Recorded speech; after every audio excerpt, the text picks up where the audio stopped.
Everybody ready?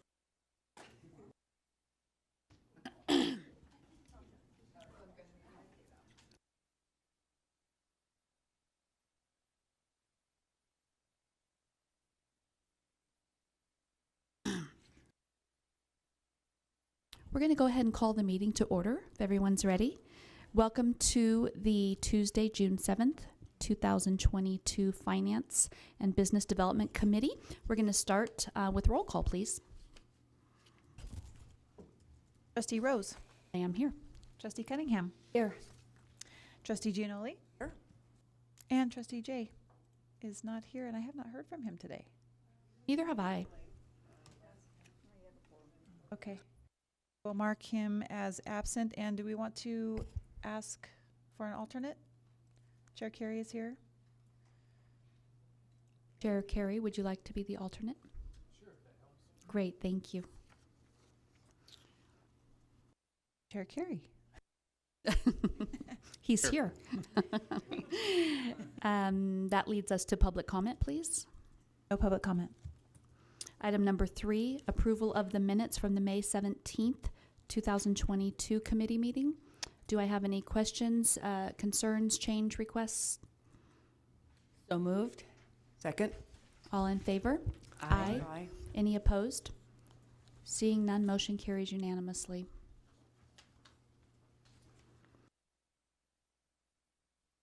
Item number 4.1, which is information2022 and or possible action items under the heading number 4. So we're on 4.1. Bear with me, it's a long one. Board Memo 06-2022-33. Adoption of Resolution number 557, rescinding Resolution number 550, and authorizing the President, CEO, or authorized representative to approve construction contracts and change orders, professional service agreements, amendments, and work orders, purchase goods, materials, supplies, equipment, technical services, and maintenance contracts, and to approve all revenue contracts except those that are in combination more than 5 years in term, including options, and generate aggregate revenues of $250,000 or more. We have a presentation by Ms. Holly Luna. Thank you. And, thank you. Chair Rose, board, and audience, the item that's coming before you today is just for your review today. It's not going to the full board on Thursday. The intent of this item is to take your feedback, get your input, if you have any additional questions in advance, and then the intent is to return in July for the Finance and Business Development Committee, and then we would take that on to the July for the full board review. I'm Holly Luna, Manager of Purchasing, and we were last in front of the board just over a year ago in March. And previous to that, the prior resolution that we had was approved back in January of '06. So there was a significant lag of time between '06 and last year. And now we've had a full year under our belt, and we're coming back with some things that we would also like to have reviewed and changed. Last year we did a major overhaul. There was a number of items that didn't line up with NRS that we weren't really following, and it was a little bit murky. There was some gray areas, some things that we didn't really understand. So we ended up rewriting that and did a big overhaul on that one. And we did change some of the authorization limits. And we made sure that there was a very good and clear communicating system to you as the Finance and Business Development Committee. You get that report in the back of each of your month that describes specifically the contracts that have been issued under this resolution, along with any of the change orders or amendments to those things. So you have been much more updated and fully informed, and I'm making sure we're dotting the I's and crossing the T's to comply with the resolution as it stands. I want to emphasize that signature authority is subject to budget approval. And so every year the board goes through that approval process, which you just did. You did the prelim budget in April, you did the final budget in May. And so when we're talking about the resolution of giving us the signature authority, mainly Darren as the CEO, it's because we're wanting to comply with the budget and then allow for the transactional business to flow. And so we're looking for the fiscal guidance and the parameters set by this resolution. If the item in question is not budgeted, then it has to come before the board for full review and approval at the time, and obviously have that full discussion and with finance and making sure that they have figured out how to, maneuver the unbudgeted item. So just know that what we're talking about today is explicitly budgeted items that have been approved in an annual review process or when we come back in that mid-year in December. So that's really kind of setting the stage. Also, the CEO and the executive team have reviewed the needs of their individual departments, and what you're going to see today is how we've revisited and what we're wanting to request as a result of that. So, since last March, obviously numerous and significant impacts have happened, not only to the airport, but locally, state, federal agencies, and even global impacts. Meanwhile, we've been moving aggressively forward at the RTAA for an intensive capital program. You've had continuous items, and you're going to continue to have items on every single meeting that has to do with our capital program. We need to be highly nimble, flexible, and responsive in a procurement program that right now there's a significant number of constraints placed on us. You can see obviously here that we've had hyperinflation. Everybody knows the CPI increases. I don't even need to bring this in front of you because you're all highly aware of it. And so, oops, go back here. The immediate needs. One of the items, I'm going to give you some recent examples of how we've been constricted in our processes so that you can kind of understand where we're wanting to move to. An item came before, and some of you sit on the planning and construction meeting and some don't. But last month, an item came before that committee meeting and then went to the board for the proposed tolls development airway commerce facility, the Holmes Gardens. And that was because we needed professional services for a specialized company to assist in operational impact analysis. And the full scope of that particular professional services was in the tune of $73,000. They came to me and said, hey, we have to get this underway and get it to go. We need this person on board like yesterday because it's impacting that particular project. And I said, you can't. We don't have authority to do that. We have authority up to $50,000. We did something that I'm not comfortable with, which was you split the work. But how they ended up, so I will tell you that I am your gatekeeper and I do that job sincerely and with a lot of integrity. So for me, I said, you can split it, but you're going to the board for that second set so they can get started on the first set. And even though that second set would have been within the parameters of his authority for the amendment, I said, please take that. And they were very much accommodating the couple departments that were in there, and they brought that forward. So you didn't really probably dot the I's and cross the T's or make that connection, but for me, that was one of those things where it's like, I don't want to do business that way. That does not make me feel comfortable as your purchasing gatekeeper. But that is one of the things that, we need to be nimble and responsive, especially as we're heading into all of this construction. Numerous projects have come forward that require your construction management services. So if you have a large construction project, it also goes in lockstep, and I'm going to look at these two gentlemen because they know what I'm talking about. And so we have the base PSA that comes through that gets renewed every year to have construction management as owner's rep on all of our construction projects. But then each incremental construction project will also have an amendment, if you will. They call it work order. And they amend that base PSA through these work orders associated with each of those incremental construction projects. What's happening is because some of these construction projects are in that, I'll call it kind of an in-between awkward. It's not really small project and it's not a big project, but there's a number of these construction admin work orders that are going to also have to come to the board because they don't meet the parameters of the resolution as it stands, which is taking a significant amount of staff time away as they're making these preparations for the presentation and the approvals and the memos and all of the things that we go through to make sure that you have sufficient information in front of you to make a decision. But at the same time, we also know that we're constrained with number of personnel. So we're looking for some flexibility in there so that we don't have to come for all of those construction management work orders. These are just a few, but there's been a number of instances over the last, the last year. And we don't really know what we're facing over the next 8 to 10 years, but I do know that we need to be nimble and responsive. And And nothing in this resolution either, just like I had presented last time, nothing prevents us from bringing forward an item. So if the CEO or one of the chiefs felt that this was significant enough that even if it fell within our appropriate approval authorities, I'm sure that they would be bringing it forward anyway because they want to keep you informed.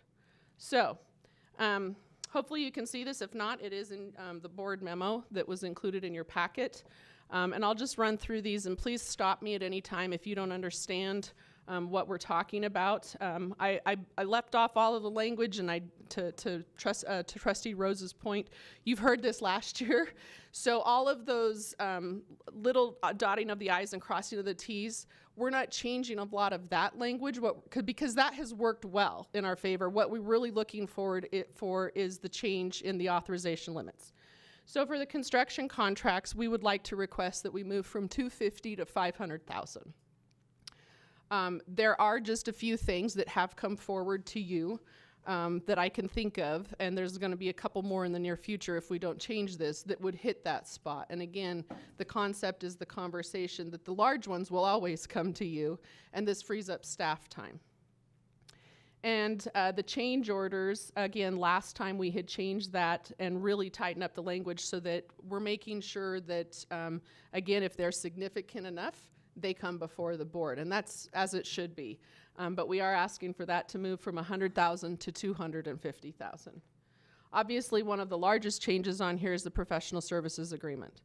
But in speaking with both finance and the CEO, and along with some of the other chiefs, what we're looking for is the professional services agreement to move from 50,000 to 250,000. Now, we left the PSA amendment unchanged. And why did I do that? Well, I think the reason is because if you're going to ask for the scope and you know you're going to be working with a company, then you should have fully developed that scope. If you have something that's at the very end that's like, oh, you know, maybe we should have done X, Y, or Z, then it's within that 50,000. But if it's not, then we probably didn't develop the scope appropriately maybe up front, and you're going to need to come back in front of the board and kind of explain why we want to go above and beyond what the base scope would have been. So hopefully that makes sense why we did not change that one. And then this is new, the work order. It is, if you will, technically an amendment to a PSA, but we're carving it out specifically in the resolution because of the items that I talked about before. So the work order, which is an amendment to the construction services management agreement, again, if those are under 250, and again, that's just associated, it's a number that's in direct correlation to the largesse of the construction project itself. So in discussion with the chief and with Manager Cobb, that they think that this is the appropriate number for that. And then what I call the all other bucket. This is everything else. So this is if we're, buying technical services, if we're buying software agreements. There's been a number of those also that have come before the board that we think that if we move it from that 100 to 250, it keeps us within that ability. One of the things I will point out here that I've struggled a little bit with is the procurement process of getting things like the police vehicles, our transit vans. We're literally on the cusp that if we call, we need to place something because they might be the only things we can get because the market is that tight. And so I would appreciate having that flexibility of being able to move more rapidly for procurement of items like materials, supplies, equipment, technical services. Absolutely. Page, please. Yes. What are the thresholds for being able to enter into agreements with an RFP or an RFQ versus not on the different categories? There's no difference. There's no difference. So we're restricted through NRS on certain things that we're required to run solicitations on. So we'll still go through our legal procurement process regardless, and always have, regardless of the resolution amounts. The resolution amounts allows us to move forward if, say, we had completed an RFP, got that contract negotiated, the PSA for 100,000, say, they would allow us to move forward under this resolution to go ahead and immediately begin that contract. Right, but what I mean is, what's the dollar amount where you're required to go out to solicitation? That's unchanged. In the resolution, it directly links it to NRS. So if NRS changes, it'll go up and down. And we know that specifically 332 and 338, both the Local Purchasing Government Act and the Public Works Act, both of those, that's the banter that happens every biennial legislative session, right? They change those numbers. So at one point it was 25,000 was the limit. You'd had to go. At one point it was 50. At one point it's 100. Public Works used to be 250. They moved it back the last time to 100,000. So the way that So that changes all the time. it changes all the time, and so we didn't want to keep coming. But that's one of the things we did the cleanup last time. So we didn't want to keep coming back and getting that, you know, kind of seasick wave motion here with the changes up and down. So in the resolution it links to NRS, and if the NRS changes, then our requirement changes. Perfect. Thank you. Sure. So does anybody have any questions on that? Because if not, the next item, we had also added in the revenue generating contracts. This is not within the procurement, so it's not within my department. It is within AED, or the Airport Economic Development Department. And this is for their revenue generating contracts. So you're really talking leases, right? And one of the things that they've seen that has impacted them obviously significantly is CPI. And so last time we had introduced the 100,000 threshold that would authorize the CEO or his designee to move into those contracts, and they are requesting a change in that, more flexibility for themselves again, from the 100 to the 250. No fiscal impact. This is a change in resolution, so it's a change in authority. And what we're really asking for is feedback to take back. Obviously, we're missing a number of people today. They're in the conference. But I know that whatever your feedback is, I will make sure to loop back in with both Randy Carlton and with Darren, and as well as Tina Iftiger, who manages the revenue contracts. So happy to take any feedback or comments that you may have. Trustee Cunningham? My feedback is only positive. I think it's a great evolution of the processes that you already have in place. And I do think, actually, you said no impact fiscally, but I think there will be savings as you're able to be a little bit more nimble and seize opportunities as they arise. So I think it's a great proposal. I just want to thank you, Holly, for the effort and energy you put into making this sync up to statute and being able to move as they move those, so you're not having to change these every time. And I agree with Jennifer that in the times we have ahead of us, to be able to move quickly is going to be very important. So thank you so much. Comments, Chair Carey? No, thank you. I think it's great. I think most all of it is a very, very good idea. I'm slightly uncomfortable with the professional service agreement amount. It seems a little bit high to me, but on the construction side and the other areas, I think it's more than necessary at this point. So overall, I think it's great, and I appreciate your hard work on it. May I ask a question? So to your point, though, that would have been like professional services, if we're planning on hiring professional services, that would have been part of the budget and already approved by the board. So at least we'd be aware of it. I think that's important. Correct.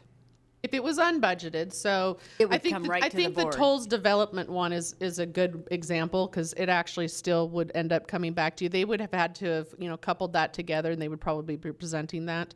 But anything that was budgeted, so if the IT master plan was $100,000, right? They'd be able to move forward with that because it was a budgeted item. We did go through an RFP process. It's actually not required, but we do a significant number of RFPs and RFQs that are not required, and we still do it anyway because we're either looking for transparency in the area, we're looking for a local that maybe hadn't come forward before. You know, we've always done business with X, but maybe there's a Y out there, we don't know. Or we're just looking for a broader range of vendors. And our web-based system reaches out. It's actually worldwide. We don't get many inputs, but for IT we do. But we get a significant number of people because one of the other web-based users is McCarran.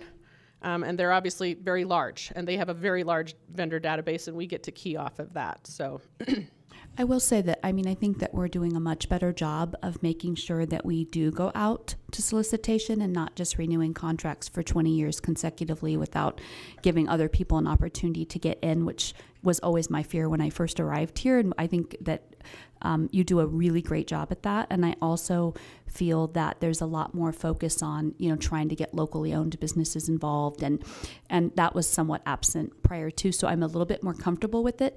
But that particular category is the one category that can kind of get stuck in some of those things if everyone's not keeping that at the forefront of their mind. So that's where a little bit of my concern comes, but it's not a deal breaker for me. I'm just voicing that from 50,000 to 250 is not double, it's not triple, it's not quadruple. It's, it's a lot. It's big increase percentage wise. So Is there something else you would be more comfortable with? well, I think everybody else is comfortable with it the way that it is. I mean, I personally would prefer it to be at 150, maybe 200. I think 250 would include almost every professional service agreement that we have. But go ahead, Trustee I Gianoli. just had one question. I looked at that too, Jennifer, but I wrote myself a note. The fact that if it's over the budgeted amount that we dealt with when we did the budget presentation, it's going to have to come back to us. So that gave me some comfort level that if we said we're going to pay somebody $50,000 for legislative expenses, and it's 100, we're going to hear it again. Well, I Those think are the kind of difference things between what you guys are saying, what I'm saying is you're talking about it from a monetary amount, and I'm talking about it from a choices amount of who the vendor is going to be. And so it's not, do I think that we should tell you whether you can spend $100,000 on an IT service agreement? No, that's not really that's not where I'm going with that. Thank you for the feedback. No- And I will no make problem. sure to carry that back. Anything else? Just to say, I think that the good thing is the forensic work that your team is doing on the process and the continual evaluation of that.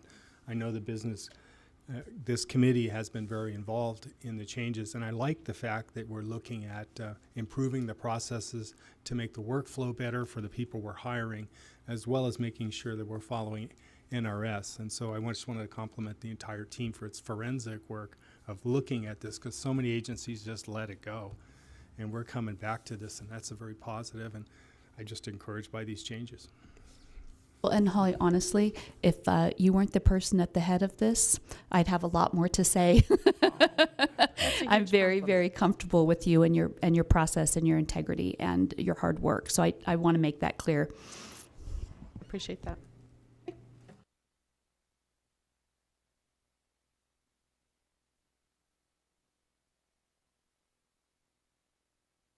Okay, that takes us to 5 items recommended for approval by the full board. We'll start with 5.1, Board Memo 062022-34, award of an extension to, and I'm going to say Scheidt and Bachman, USA, for an amendment to extend the maintenance service agreement for 12 months in the amount of $194,398 and the last 95 cents. And I'm sorry if I pronounced the name of your company incorrectly. That's not my company. Oh, well, Brandon, the one that you're you know what I mean. Scheidt. It's German. It's So always how do hard. you say it? Scheidt. Scheidt. Okay. Yeah. All right. So Just we're going like to have my a last name, both presentation by German. Brandon. Yeah. Well, your last name's not that easy either. It's a challenging morning. For the record, my name is Brandon Mikolai, Supervisor in the Landside Operations Department. Today we're actually going to follow up a little bit on what Holly is saying, which is a professional service maintenance agreement. We're looking at extending our current parks maintenance service agreement with Scheidt and Bachman USA for an additional 12 months.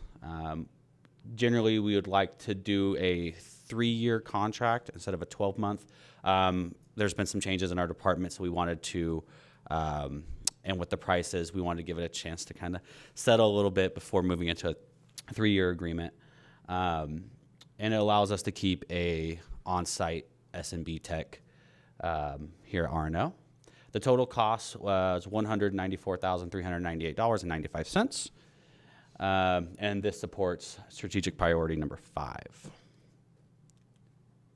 So what is the parks equipment? Just a quick overview. The parks equipment includes all of our entries and exits, all the gates that you see, the third-party credit card processing equipment, the LPR, the license plate recognition system, and all of the software that's included in that, which is the reporting, the revenue control, the trends, and analytics. The provider will obviously be Scheiten Bachmann. This current iteration of equipment was installed in 2009, was a pretty significant upgrade. It's getting to the point at 3 years out where we are starting to see the materials need a little bit more upkeep, which is why this agreement's important. And we've had S&B as our service contractor since 2007. Yeah, that's what we call it. Yeah. With this new agreement, it's going to run from July 1st, 2022 to June 30th, 2023. And it aligns with the NRS 332.115.1, exempt from competitive bidding as it's sole proprietary equipment. And so what does this contract cover? So it's going to cover, again, like I mentioned, the on-site dedicated S&B tech. That'll be here Monday through Friday, 7 p.m. to 4 p.m., available 24/7. He lives on site. We've increased the preventative maintenance per year from 2 to 4. Again, just kind of keeping in mind that it is aging, so we want to make sure that we get the full life out of the equipment by introducing a few more preventative maintenance services. And it will cover all of our updates and patches, excuse me. The difference between the last service contract and this service contract is because it was still in that new warranty and phase, we didn't have a parts agreement included in the last contract, which is different in this contract. Again, just keeping in mind we are seeing over this last year, a lot of the parts, especially the plastics, kind of with our environment, they just start going. And because it is a German company, the parts are a little bit more expensive. So if we can get that included in the contract, and that means anytime that something needs to be replaced, we're able to get that as part of this contract and have a lot of cost savings there. So if we didn't have it, if we didn't have a service agreement, what would we have to do? So we would have no on-site tech. The nearest tech right now, I believe, is in San Francisco. So we're talking about a 4-hour drive if an emergency happened. So the delayed response there would be significant. The out-of-pocket costs for a technician, you can see here, can range from, depending on the time of day, from $170 an hour to $230 an hour. And then their technical support, which is dealing with the software side of things, is pretty significant, $370 an hour to $500 an hour. And we would also have to pay any expenses. And then if the system was down, we're looking at a potential revenue cost per day of $54,000. And the impacts to our customers and to our employees would be significant as well. This last fiscal year, the tech was called in about 150 times over the year, from minor to major. But it really kind of shines a light on why having this agreement is so important, because any of those calls may have cost the airport more significantly than this contract. It is a lot. Do you have a problem with them getting here timely during the winter months? No. Oh. No, fortunately enough, the current S&B tech we've really had a great experience with. He is very responsive, if not in person, if he needs to be, but around the clock calling and being able to remote into the equipment. So if there was a software issue, he's able to remote in, fix anything, or deal with any of the issues. Our staff is able to do minor repairs, so kind of keep things afloat until he gets here, but his responsiveness has been really fantastic over the last year. That's great. Thank you. Of course. So just a little impact on the landside stats and why and how much the equipment is used. I just wanted to give a quick overview on the landside stats and how much the equipment is used. You'll see over the last year comparable to 2019 numbers and the differences in the revenue and transactions are stated here. So fiscal impact, Again, the proposed amount for the contract is the $194,000, which is that 18% increase from that the last contract due to parts and inflation, unfortunately. One quick note I would like to touch base on, you had a comment about not letting these contracts go in perpetuity where we're not looking at and going out for an RFP on the equipment or the services. Our current intention is to align a RFP in close to the opening of the contract. New equipment will most likely be needed for that with the movement, so we thought it would be a good opportunity to start looking at the new equipment and putting out a bid on all the parks equipment around that time to ensure that we're giving everyone a chance to bid on the RNO's parks equipment system. That's great. Thank you for that update. That's an important point. Of course. So our recommendation is the staff recommends that the Board of Trustees authorize the President and CEO extend the existing maintenance services agreement to the parking access and revenue control system at the Reno Tahoe International Airport with Scheidt & Bachman USA for the total amount of $194,398.95 for a period of 12 months. Don't forget the 95 cents. They will send us a bill. Never forget the 95 cents. Does anyone have any questions or comments, concerns? No, it was great. Thank you very much, Brandon. Thank you for your time. Appreciate it. Oh, do we need to vote? Yeah. Yes. Let's go backwards. That's the important. Yeah. I'll make a motion. Can I entertain a that motion? I'll make a motion that we approve the item as presented. Thank you. I second that. I think that's the first time I've ever done that. Any opposed? Oh. Does everyone agree? Yes. All right, any opposed? Motion carries unanimously. Thank you. I need coffee, man. I'm really having a hard time. Okay, we're on 5.2, Board Memo 06-02022-36. Authorization for the President CEO to execute a 3-year professional service agreement for marketing campaign services with, I know how to say this one, KPS3, in an amount not to exceed $1,350,000. And we have a presentation by Brian Kolpin. There are no German words in this presentation. I'll point that out now. For the record, Brian Kolpin, Chief Public Affairs and Marketing Officer for the Airport Authority. And with us today are the principals of KPS3. I have no idea who's running their office right now because they're all here, as you can see, and we're happy to have you today.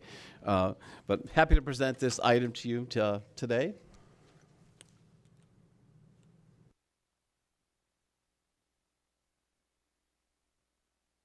There'll be one more click in there. What we're recommending today is that the board authorize the president and CEO to execute a 3-year professional services agreement for marketing campaign services with KPS3 in the amount not to exceed $1,350,000. The purpose of this is to seek approval for final negotiations with KPS3 and establish them as our agency of record, and to develop and coordinate and measure a marketing campaign, most specifically for more R&O. There'll be other things that can come in there, obviously, with their service, but the big focus of this campaign is going to be more R&O. And with all that you know is coming ahead with those construction projects, you can understand that focus. Our background, we had an RFP that we issued on March 18th, 2022. We had 5 qualified folks respond to that, and we had 2 finalists. Our RFP committee consisted of 4 staff members and Trustee Cunningham. And we selected KPS3 after an interview process and a presentation process. They clearly won the day with an outstanding presentation that they gave. And one of the things that really shined for us was they were the best fit for airport branding. As you're familiar with, we have the We Move You program that's part of our brand, but now we have more R&O as well. And these are 2 great brands. How do they blend? How do they conflict? The expertise in branding that KPS3 has will be a very welcome attribute in this relationship. And it is a long-standing relationship. I think it goes back to about 2006 here with the airport. Maybe even that predates my time, I think, a little bit too. And they were here the last time that we were embarking upon major construction. KPS3 was our agency when we redid the ticket lobby back in 2007 to 2009. Those were different times. We didn't have some of the communication tools we have today. They helped us develop a construction wizard character who helped guide people through the process. But their creativity was very welcome, and we look forward to that creativity in the process we're about to embark on. But this also importantly unites our communication channels here at the airport. KPS3 currently has the contract for redeveloping our website. So we can have continuity between the web, the brand, and the advertising that we do, the social media that we do. That's important for us because we want the public to have easy communication and understand how to get through these construction processes that we'll have. So if what they see, in an ad that they'll receive on their phone before they get to the airport matches what they see on a sign or when they look at the website, that subliminal continuity is really important to guide people through an airport under construction. And so we're excited about that great continuity. They also have unique ideas. They're known for that, and we'll be presenting one here a couple of slides from now that we think make this an even more interesting contract for us. It is for a 3-year contract through June 2025 with 2 one-year renewal options. Those 2 renewal options would come back to the board individually if we choose to exercise them. They will do marketing plan development for us that will have a major focus, as I said, on more R&O. And meetings, research, and discovery are a real important part of this process. We're going to embed them with our team. We're going to be taking a walkthrough of the entire process with our architect, Amanda. We're going to walk the path with them that the customers will experience from the parking lots and the parking garage through what will be the walkways and how people will progress through the terminal so they understand the scope of what the passenger is going to go through so they can communicate this effectively with us. We think that's really important that they understand the project as well as we do. And we did that with them the last time in 2007. We'll do that again. Creative direction, production, project management, the optimization, it's all really important. They will define goals for us. They'll set the media plan. Measurement's going to be really important. The optimization is a really nice word, but what that means is they can create 2 or 3 different ads, put them out into the media, and measure them quickly and decide which ones are working and which ones are not, and fine-tune to the successful ad and really use that more effectively for us. So that certainly saves dollars in the long run and proves to be more effective when you're trying to communicate. So that adjustment and that flexibility becomes very important in a construction process. We all know that there will be surprises in construction, so being nimble is going to be really important for us. And real-time reporting, we have a great ongoing relationship with KPS3. We communicate daily right now on the website. We'll just enhance that as we move forward with this part of our program. But we'll also have detailed quarterly reviews that we can bring to the board that will show how the program is going so we can really monitor the success we're having reaching our customers. We will be on multiple platforms. We don't want to leave any stones unturned here, so we're going to be looking at digital, obviously, print, of course, website, Google, social media. We have a great social media program here at the airport, but with their support, we'll enhance that and improve that communication even more. Advertising, we'll be looking at how we can use video, what platforms, and even audio will be part of this program. So we want to make sure we're really hitting a lot of different segments to make sure the audience is getting the info that they need. And here's that sweetener that they like to pop into a contract. We're joined here by Matt McDowell. He didn't bring an easel, but he is actually an award-winning muralist, and he has proposed for. That's my brother, actually. Oh, okay. Well, Related. okay. So we have the proposition here as an award-winning muralist to create something interesting on the journey that passengers will take. KPS3 has wisely been paying attention to our board for the past year and our commitment to public art. And they would like to create a mural that's part of the travel experience in the airport that will be an interactive mural. So you stop there, you get your picture taken with the mural in the background, and put out a hashtag, and that enlivens the message and takes it out there into the digital world even more strongly and enhances the marketing effort here. And of course, that fits so well with where we're headed with art. We don't know where exactly that will go in the traveler's journey yet, because we have to see where signage goes to direct people versus fun signage. So we'll find both. We'll find room for this, and we're excited for that contribution. Certainly, we have milestones here as we go forward with the contract. A lot of it happens right there in those first 30 to 60 days, and that's where that initial creative gets put together, the production of the ads takes place, and the style guide. Again, that style guide is important because we want the same fonts that you see out in the advertising to be what you see on the airport signs as it guides you through that process of travel. Media planning and implementation, that'll be 30 days. And then team support, as again I said, we're in constant contact with KPS3. They're not averse to being bothered on a weekend or at night, and we appreciate that because that's part of our lives too. And again, campaign measurement and reporting is going to be so vital with this because as we've learned in other projects, there will be things that come up and we'll have to make adjustments to the campaign. They're ready for that.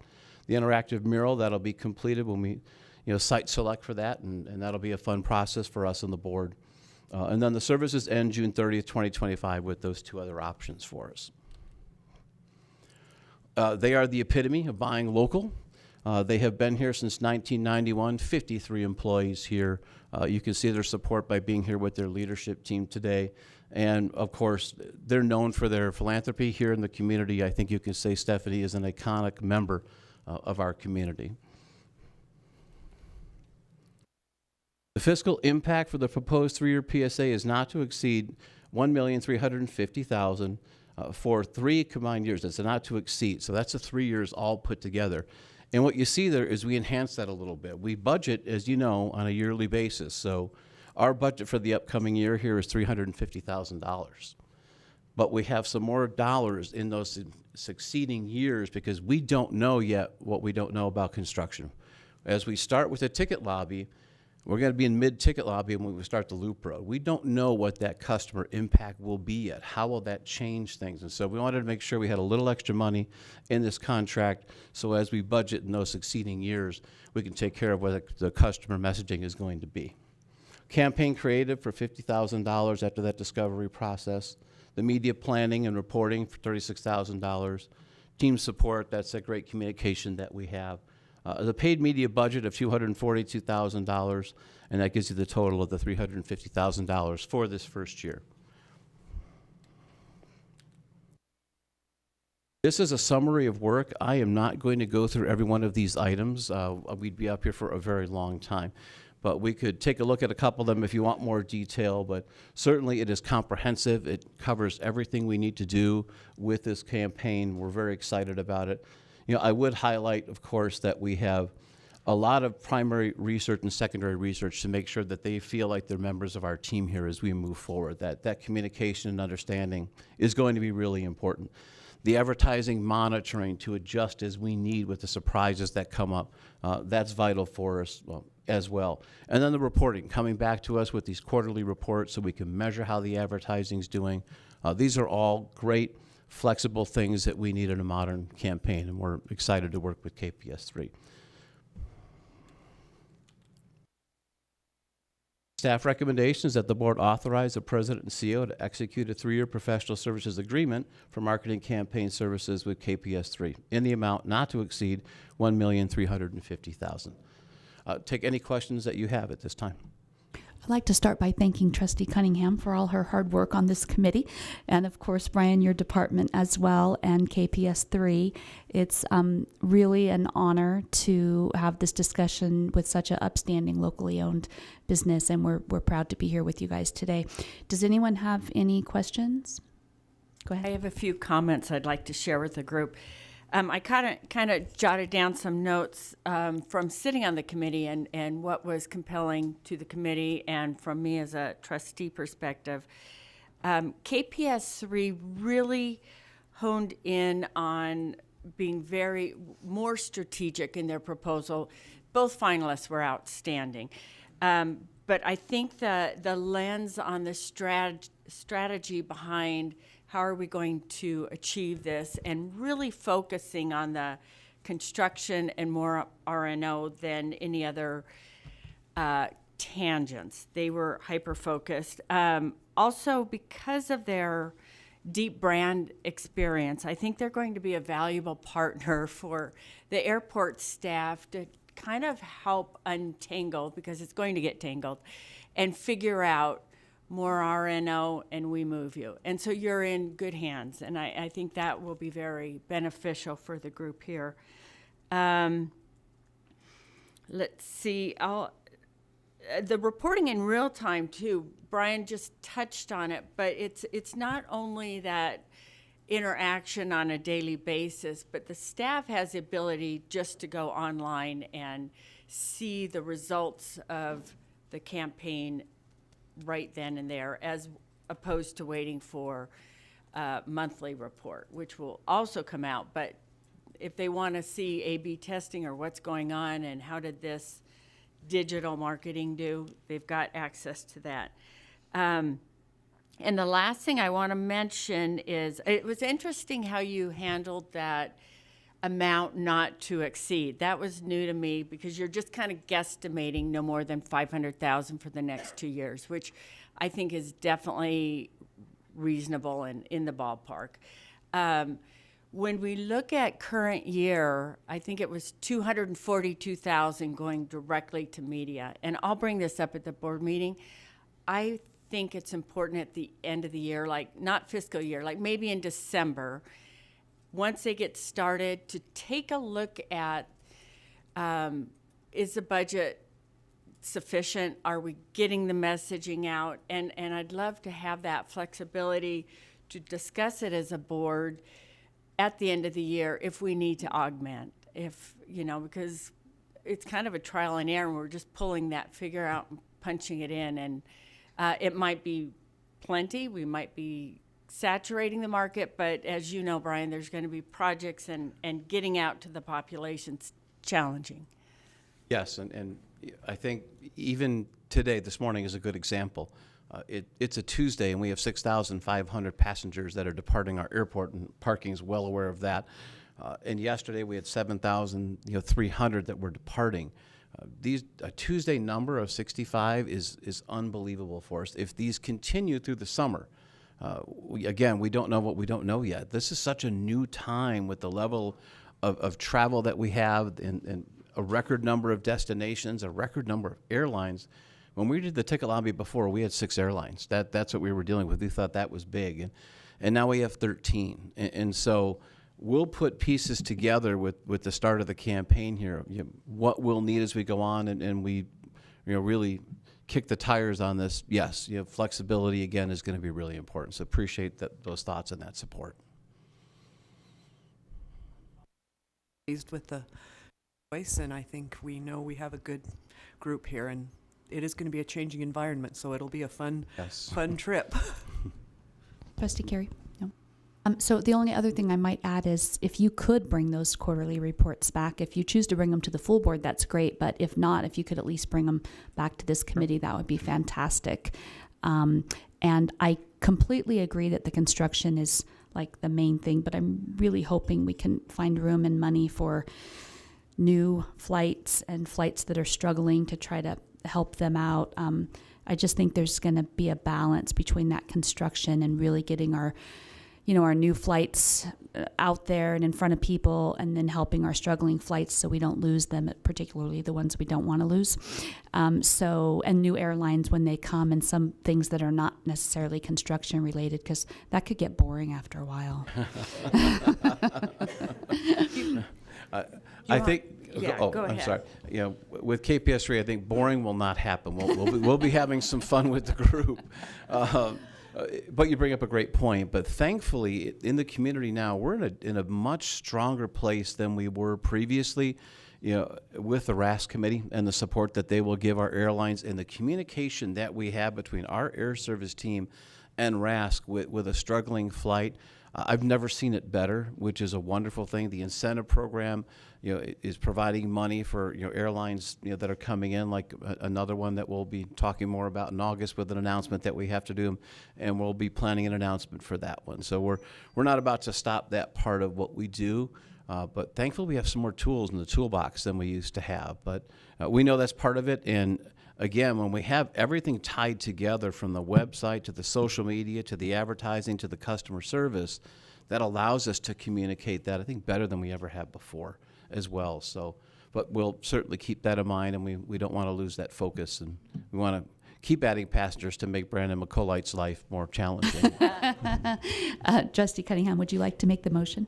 Oh, I would love to make the motion. I recommend that the board authorize the president CEO to execute a 3-year professional services agreement for marketing campaign services with KPS3 in the amount not to exceed $1.350 million, 1.350, over the next 3 years. Thank you.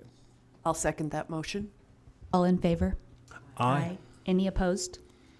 Seeing none, motion carries unanimously. Congratulations. Have a great day. Thank you.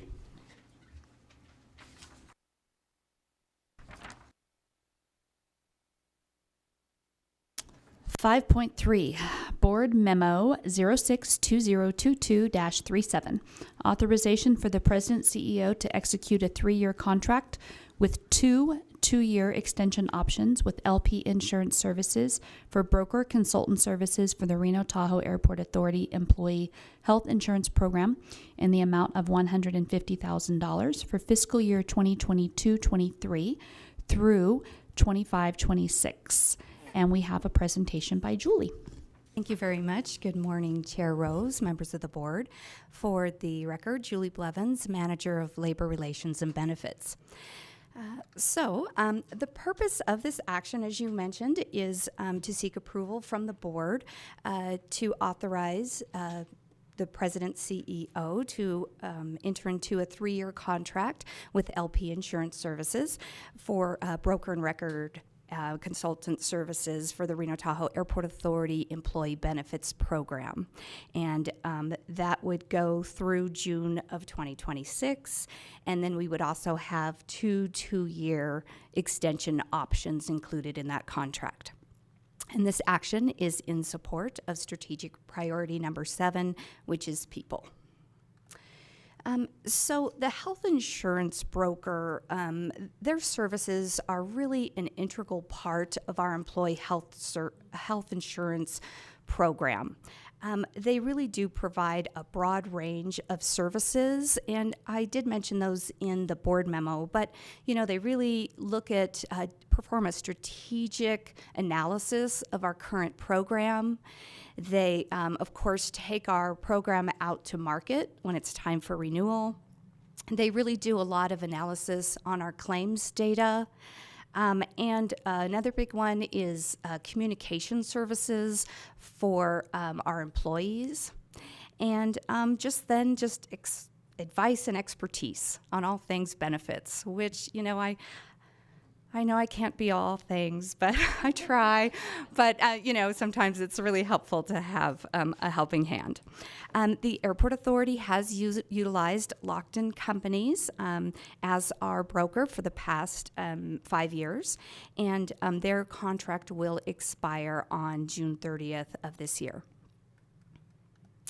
So as required, a request for proposal was issued and posted on all these various sites, and it received what I believe is a lot of attention. And as listed here, lots of firms were notified and they checked us out, and we had 21 questions asked and answered in a posted addendum.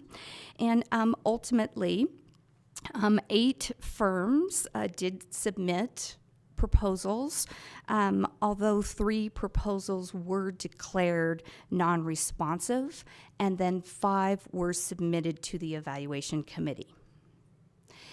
This slide, which is also in the board memo, shows the proposals that we did receive that were responsive. As you can see, the totals for the 3-year contracts ranged in price from $132,000 up to $390,000. So an evaluation committee, which was comprised of the Chief People, Culture, and Equity Officer, myself, and our Senior People Business Partner, we evaluated independently the 5 responsive proposals. And we had various criteria that we were evaluating those on, and those are included in the board memo. But things like, obviously, their ability to perform the scope of work, their experience, their qualifications, the group that would be assigned to our account, and of course, their track record, and of course, cost was something that we looked at as well. And then the committee selected the top 3 rated firms to come in and do in-person interviews. And that was done during the week of May 2nd. And we selected Lockton Companies, Assured Partners, and LP Insurance Services. And at the conclusion of those interviews, the committee unanimously selected LP Insurance Services as the individual that we are recommending going forward with. The committee was particularly impressed by LP as they are big data heads. They love to analyze it, they love to benchmark it, and then they love to talk to us about it. And so that's really important with a benefits program. We need to know how our plan is functioning and how we're doing compared to other plans. And another thing is they really impressed us with their communication. And one of the things we were really looking for was kind of a two-pronged with our employees, is really helping, one, our employees understand the value of the benefits that we offer to them. We spend a lot of money on benefits, and we really want to make sure our employees know the value of that. And then we really want to help them use the benefits better. How can they save money? How can they easily find information on in-network providers? And so that was really important for us. So they really impressed us in that as well.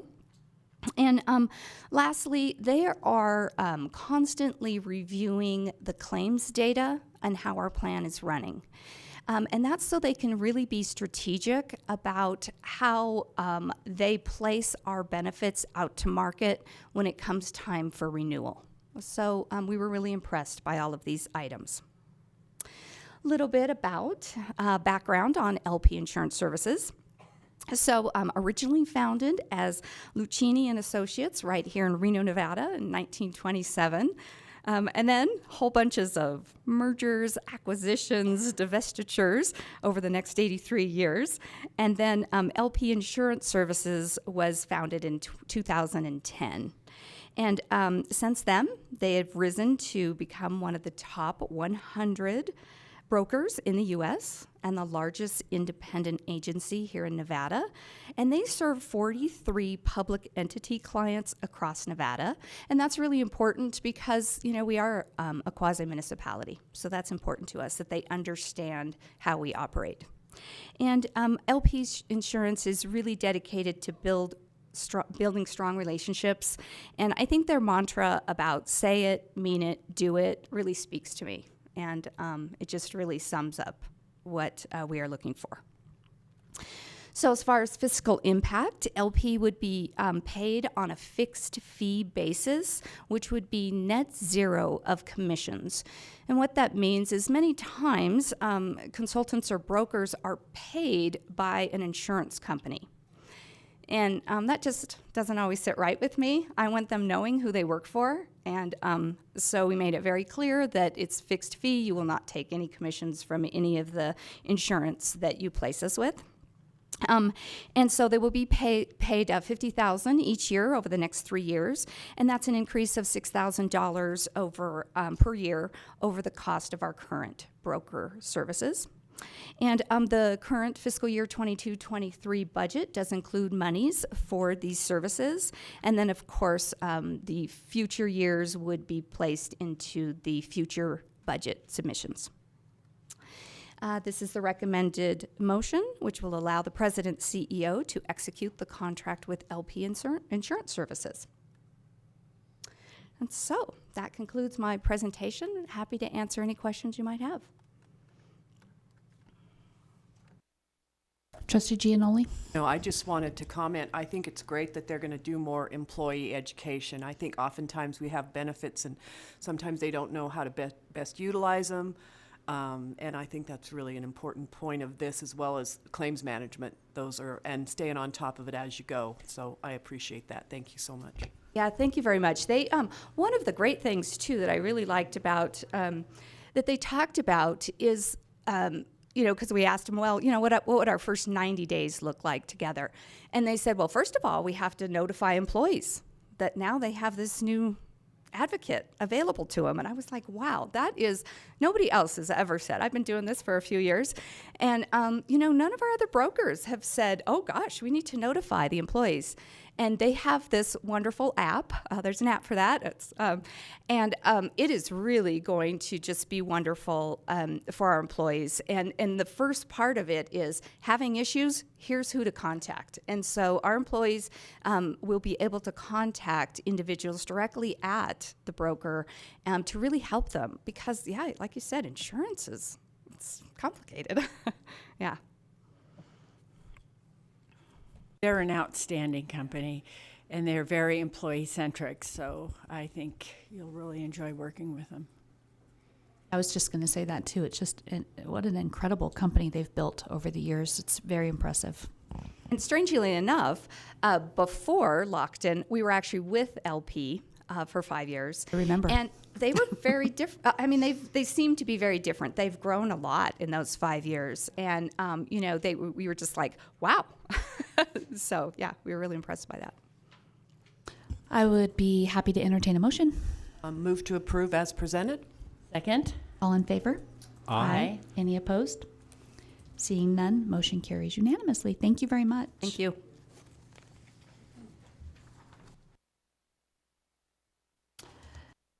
Item number 6, member comments, questions, or requests for agenda items in the future. Does anybody have anything they'd like to weigh in here? All right, number 7, the monthly administrative reports, which were in our packet, 7.1 through 7.5. Does anybody have questions, concerns, or wish to get more information on anything? All righty, public comment, Lori. No public comment. Shock. And that takes us to adjournment. Have a very nice day. Can I say something? Art, I'm sorry. Oh, no problem. 15 after, I'll start my meeting. 10:15, the construction committee meeting will begin. Thank you. You Sorry, I forgot to ask you about that. are big. We used to have to do it online all the time Recording stopped. with our Zoom.